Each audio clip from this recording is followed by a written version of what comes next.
Assalamualaikum dan salam sejahtera. Ini adalah Borak Tengah Lapar. Anda masih lagi bersama-sama saya, AP Syafiq dan juga Yasin dan Ustaz Hairi kita. Kita akan berbicara mengenai topik-topik berkaitan dengan bulan Ramadan. Dan hari ini kita sudah pun masuk ke episod yang ke-23. Macam biasa, untuk setiap episod kita akan bacakan email anda. Dipersilakan, Abang Yasin. Terima kasih AP. Ya. Nampak AP hari ni. Ya. Episod 23 ya. Assalamualaikum Ustaz. Waalaikumsalam. Silakan. Apa soalan hari ini? Ya. Baju sama Ustaz. Ya. Baik, saya bacakan email ya. Silakan. Semenjak 2 menjak dah mula kelas ini, lecturer saya hari-hari bagi kerja assignment. Nak kena hantar sebelum raya. Hari-hari juga saya kena siapkan tugasan saya tu. Bukan 1 tapi 3 assignment nak kena buat. Esok kelas pagi nak kena pergi kelas pula. Assignment nak siapkan, nak sahur lagi. Jadi kena tidur awal. Saya uruskan masa untuk siapkan kerja lepas berbuka. Masalahnya sekarang Ustaz, orang sibuk kejar pahala malam akhir. Yang kita ni sibuk kejar nak siapkan assignment. Keliru saya. Saya rasa rugi sangat beribadah ala qadar di bulan Ramadan ni. Nak kejar Lailatul Qadar di bulan Ramadan bukan amalan ala qadar. Sedih saya. Tolong saya Ustaz. Baik. Dan topik kita pada hari ini adalah Al-Kisah mengejar Lailatul Qadar. Macam mana kita nak bantu sis kita tadi, Ustaz? Ya. Sedih. Oleh kerana Yasin masih sedih lagi. Kita bagi kesedihan tu hilang. Ya, Ustaz. Dia begini macam mana kita nak sebut? Kita kena realistik. Faham Sin? Realistik. Ya. Kenapa saya kata? Tidak semua orang kehidupan dia seperti kita. Kita mungkin boleh spend masa malam puasa, kan? Ya. Duduk di masjid. Ada orang, saya jumpa Sin, dia kerja tu proper punya kerja lah. Besar pun pangkat dia. Dia memang ambil cuti 10 terakhir setiap tahun. Tak tahu Sin, sampai dia pencen. Baru dia jumpa lagi. Jumpa dia. Dah pindah lah. Tapi nak cerita dia mesti ambil cuti 10 terakhir tu bukan untuk balik kampung. Iktikaf. Untuk dijaga. Untuk iktikaf. Dan dia samdilah orang ada pangkat. Ya. Maksudnya dia punya kedudukan tu penting dan dia memang spend kan 10 hari tu memang untuk dia fokus betul-betul. Tetapi semua orang ke boleh buat. Betul tak Sin? Betul. Habis apa cerita abang-abang security kita? Ship malam. Kan? Syed malam. Apa cerita kawan-kawan kita yang kerja kilang? Saya nak sebut ni supaya kita punya pendengar-pendengar ni Sin, kan, dia mikir sikit. Ya. Bukan kita kadang-kadang kita bercakap ni, kita hanya memikir seolah-olah semuanya duduk kat masjid. Apa cerita orang yang cari rezeki dengan berniaga? Betul. Buka sampai ke malam. Memang balik. itulah waktu dia berniaga. Habis orang-orang macam ni dipanggil apa? Ketinggalan. Lai-lai. Lai-lai. Apa tu? Dia bukan lalai. Oh, Lai. Lambat sikit lah nak sampai tu. Lai tu kadar kan? Oh, okey. Ke situ pula. Tapi Zin, ini realiti yang kita kena terima. So, itu satu. Itu belum lagi orang yang memang kerjanya peronda ke, yang kerjanya turap jalan. Turap jalan. Lalu kan? Jalan. Bila jumpa, berhenti tepi kan? Berhenti. Tengok kan, seronok kan, tengok kan. Duduk tepi jalan tu tengok. Hai bang, buat apa situ? Seronok lah tengok gitu. Tak, maknanya orang yang itu, dia buat kerja masa bila? Malam. Habis kira orang ni macam mana? Maknanya orang ni tak bersungguh lah. Kira senang cerita dia ni, dia kena tunggu dia pencen, besok duduk masjid, baru dia dikira dapat Lailatul Qadar. Macam mana pula tu? Jadi kita kena realistik. Sebab Ya. itu, kita nak pasal soalan dia berkaitan dengan tu. Ya. Jadi kalau macam student ke, habis kalau dah di exam masa tu, tentu dia nak kena fokus pada pembelajaran, dia nak kena buat assignment ke sebagainya. So kita kena faham, untuk pada 10 terakhir ni, memang kita tak nafikan kita disuruh untuk pulun. Kerana Nabi SAW yang saya dalam hari yang lepas-lepas. Kalau ingat lagi Sin. Ingat. Apa Sin? Apa yang kena ingat tu? Yang itulah. Kerana Nabi SAW kan, dalam hadis sebut, ya'takifu fil ashril awakhir min Ramadan. Nabi SAW iktikaf. Kata tadi kan? Bukan tadi. Minggu lepas. Minggu sebelum tu lagi. Ya. kita sebut Nabi SAW iktikaf di masjid pada 10 terakhir. So maknanya apa? Nak menunjukkan fokus. Tetapi adakah zaman Nabi SAW tu semua orang di Madinah tu pun duduk iktikaf? Tidak juga. Jadi maknanya nak sebut Nabi SAW beri contoh kepada kita. Artinya engkau pulunlah seboleh mungkin. Rebutlah seboleh mungkin. Ikut kemampuan masing-masing. Jadi kalau orang yang memang kerjanya di masjid, dia tak boleh pulun, pelik juga tu. Tu pelik. Kerja apa? Saya siap masjid. Tapi itulah, sekarang susah lah nak beribadah pada 10 terakhir. Confuse kita. Betul. Dah tentu memang Kat duduk masjid. di masjid. Contoh. Jadi artinya kita nak fahamkan bahawa yang kedua, yang tadi pertama realistik. Yang kedua kita kata usahakan pada 10 terakhir ni apa saja kebaikan sin. Ya. Maknanya buat seboleh mungkin kebaikan dan pada masa yang sama kena tinggal yang dipanggil sebagai benda-benda yang mungkar. Seboleh mungkin kebaikan tadi buat ikut kemampuan. Okey. Ada orang 10 terakhir ni nak kejarkan siap apa nama kuih raya. Kita kata, apa benda ni buat kuih raya? Ini puasa. Bang, kawan tu itulah dia nak makan untuk setahun. Tiba-tiba kita kata, kita kena fokus pada puasa. Memanglah, dia pun puasa. Betul. Dia pun beribadah. Tapi mungkin sesuainya dia bukan sebagaimana kita. Gitu. Dia bukan suruh berhenti. Bukan. Melakukan pekerjaan, tidak. Ah. Rebut peluang. Itulah happy kita pun suruh kita Macam berhenti. ni. Happy kita pun suruh kita berhenti kejap. Ya. Kita akan kembali selepas ini dalam Borak Tengah Lapar. Kita ikuti Borak Tengah Lapar.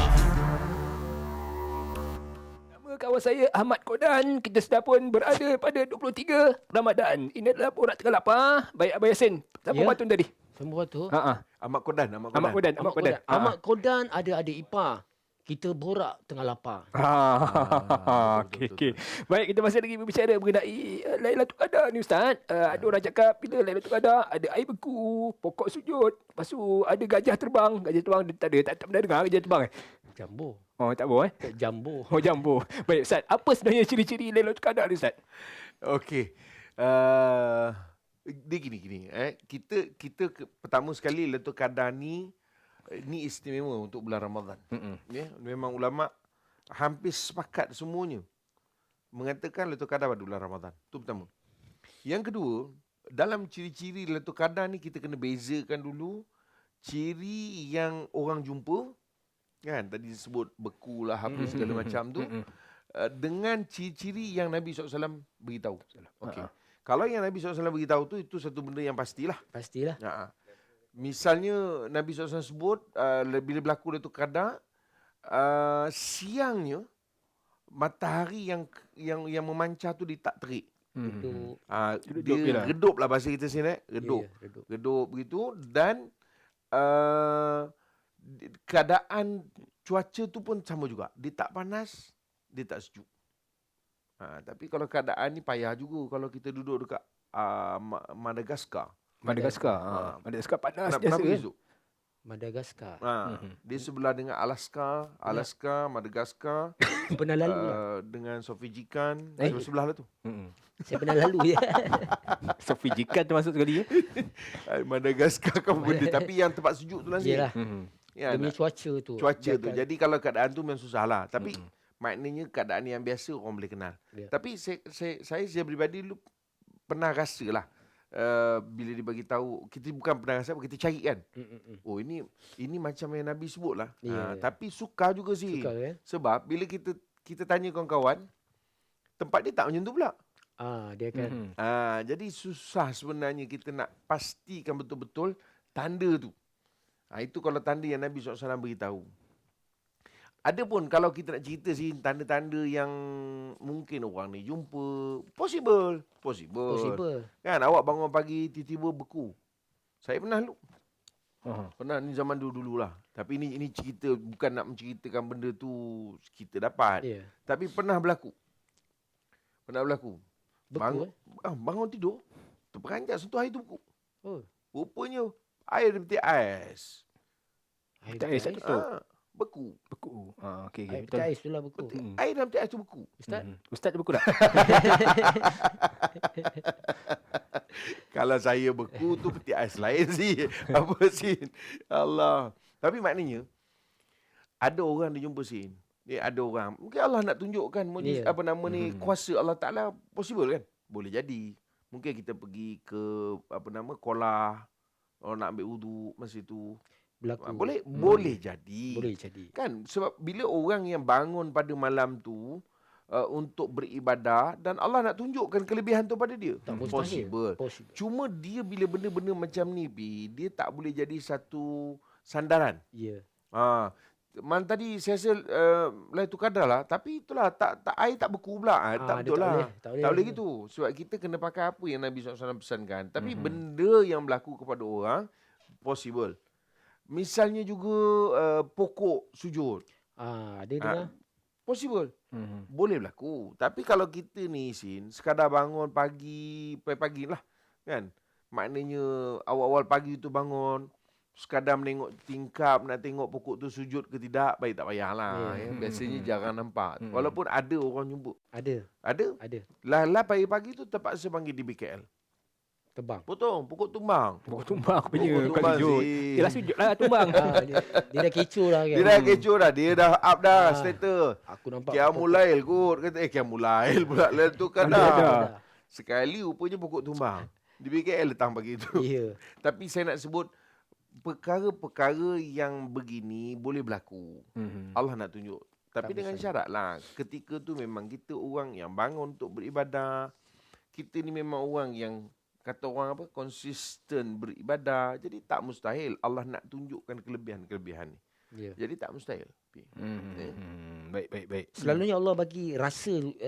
Perasaan. Betul. Itu Perasaan perasaan kata, kita rasa Lailatul Qadar agaknya malam ni kan. Macam itu kan. Nak Dia tunjuk mungkin memang rasa susah lah.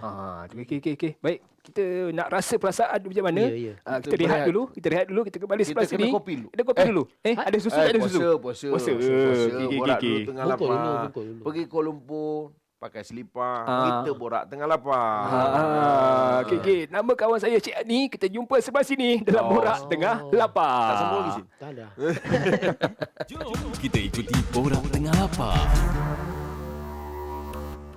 Alhamdulillah, kita bertemu lagi di dalam Borak Tengah Lapar bersama dengan AP dan juga Ustaz. Silakan. Saya jadi confused. Masa tu Ustaz, masa tu Abu Yasin. Oh ya ke? Saya baru nak start. Baru nak start. Sekali lagi. Ala kamera. Silakan. Silakan. Alhamdulillah, kita bertemu lagi di dalam rancangan Borak Tengah Lapar bersama dengan AP dan juga Ustaz. Saya baru nak start. Okey. Baik, kita masih lagi bercerita mengenai Lailatul Qadar ni. Ya. Okey, Ustaz. Ada antaranya masa di rumah lah. Dia macam sibuk nak beribadah. Setiap malam terakhir tu beribadah fokus sangat. Sampai terlupa nak masak, sampai terlupa nak jaga anak apa semua. Macam mana tu, Ustaz? Okey, gini. Kita kena to be fair. Saya memang tak maaf lah dekat nak buku biasa cakap orang putih. Ya. To be fair lah. To be fair.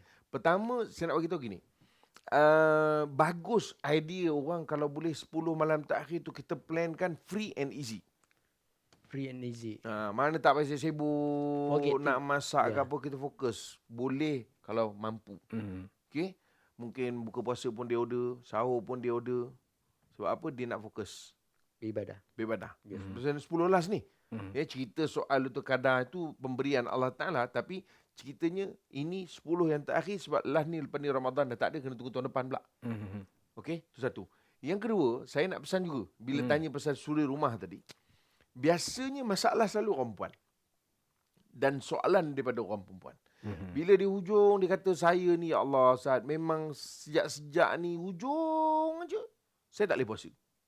Tak boleh puasa. Jadi bila masalah orang perempuan.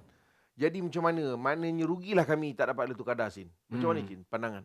Dia kena tengok juga dia rugi tu dari segi apa. Kan. Perempuan ni kebanyakan dia salahkan suami dia. Ni semua suami saya punya kerja. Orang dah kereta tu dah beria nak menengok. Macam mana jauh pergi. Dia kan Sin. Sebab tu kita sebut ini yang kita sebut bila pasal Lailatul Qadar ni. Rasanya hari ni kan. Hari ni. Saya sebut tadi, kita kena realistik. Kan? Realistik. Jadi realistik. So maknanya pastikanlah Lailatul Qadar ni hanya dapat dengan cara solat saja. Betul. Sebab kalau macam tu, orang perempuan yang tak boleh solat, habislah Tak dia. apa. Tak dapat. So, sebenarnya buatlah apa saja. Orang perempuan, walaupun 10 last ni, katakan tak boleh solat. Tapi boleh pergi masjid. Boleh? Boleh. Oh. Dia tak boleh masuk dalam masjid tempat solat tu saja larangannya. Luar masjid boleh dengar orang solat tarawih. Nanti bila imam baca doa, kita aminkan. Kita dapat. Nanti masa orang berzikir, kita ikut. So, maknanya orang yang perempuan pun kalau tak boleh beribadah khusus solat misalnya, dia masih boleh lagi untuk buat macam-macam ibadah yang lain. Macam kita kata tadi 10 terakhir. Orang yang jaga security, takkan dia nak sibuk dengan semayang aja. Oh, rompak seronok Masuklah. kan. Masuk Rompak tolong apa ni? Tolong starting tarawih. As-salatul tarawih kan. Ya. Yang baca siapa? Perompak. Rumpak.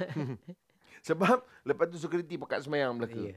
Sebab itu boleh dia bergilir, dia solat, lepas tu kamu berjalan, cek balik, lepas tu solat balik ataupun sambil baca Quran. Jadi banyak sebenarnya ibadah. Sebab itu secara umum kita sebut tadi, fokus kepada kebaikan. Kebaikan.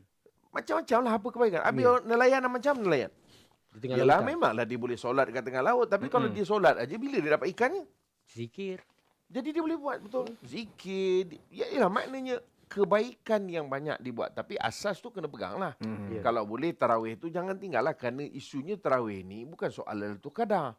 Tarawih ni di gifted. Dia khusus bulan Ramadan je sih. Ramadan. So, akhir tu apa nama ni? Masa awal Muharram, awal berkat tarawih. Awal Muharram. Ah. Awal Muharram. Saya 2 rakaat je. 2 rakaat. Awal Muharram dah ada tarawih. Ustaz? Solat syukur. Solat syukur, eh? Sebab itu kita sebut solat tarawih ni Ramadan je. Okey. Ya, rasa macam salah pula kita. Tu. Alamak, aku tak buat tarawih lah Muharram hari tu. Tapi 2 rakaat tu okey lah. Tapi nak cerita dia khususin. Sebab itu yang kita kata kejar lah solat tarawih tu. Dia khusus. Tapi sebenarnya ibadah malam tu Sin macam-macam boleh buat. Betul. Macam-macam. Apa? Macam-macam, betul. Habis kalau orang naik kapal terbang, naik kapal terbang pula. Driver kapal terbang panggil apa? Pilot. Pilot. Habis buat apa benda? Takkan Semayang nak dah. makin tepi. Bawa semayang. Habis kalau orang Habis yang lah. bawa kapal, nak cross dekat tengah-tengah laut Cina Selatan tu, tengok dia punya ombak, kan, mau tergantuk kepala dia. Jadi artinya kita nak sebut, ibadah pada malam Lailatul Qadar ni adalah ibadah yang macam-macam. Asalkan dia kebaikan, buatlah sebanyak-banyaknya. Baik. Baik Ustaz. Mungkin Ustaz boleh kongsikan doa untuk kita bertemu Lailatul Qadar ni. Ada satu soalan yang ditanya oleh Sayyidatina Aisyah sih. Ya. Sayyidatina Aisyah ni isteri Nabi SAW. Sallallahu. Ditanya kepada Nabi SAW, ya Rasulullah, kalau aku bertemu Lailatul Qadar, apa aku nak buat? Maka Nabi ajarkan doa. Simple saja. Doa maknanya salah satu diajar oleh Nabi SAW yang penting doa. Doa. Amalan buat, tapi doa jangan lupa. Itu paling penting. Apa doanya? Pendek Sin. Cuba kira dengan jari. Allahumma. Allahumma. Berapa? Satu. Innaka. Innaka. Berapa? Dua. Afuun. Afun. Tiga. Tuhibbul afwa. Tuhibbul afwa. Fa'fu anni. Fa'fu anni. Berapa Sin? 5. 5 je. Allahumma innaka afuun tuhibbul afwa fa'fu anni. Itu Nabi ajarkan, pendek je. Jadi ulang-ulang, mudah-mudahan Allah ampunkan dosa kita Sin. Lebih-lebih lagi dengan kedatangan Lailatul Qadar. InsyaAllah. Semoga kita dapat amalkan doa yang Ustaz kongsikan tadi. Dan insyaAllah kita akan bertemu lagi pada hari esok dengan topik yang lain untuk hari yang ke-24 ataupun episod ke-24. Kita jumpa lagi. Ini adalah Borak Tengah Lapar. Assalamualaikum dan bye-bye. Borak Tengah Lapar itu tadi dibawakan oleh KLFM.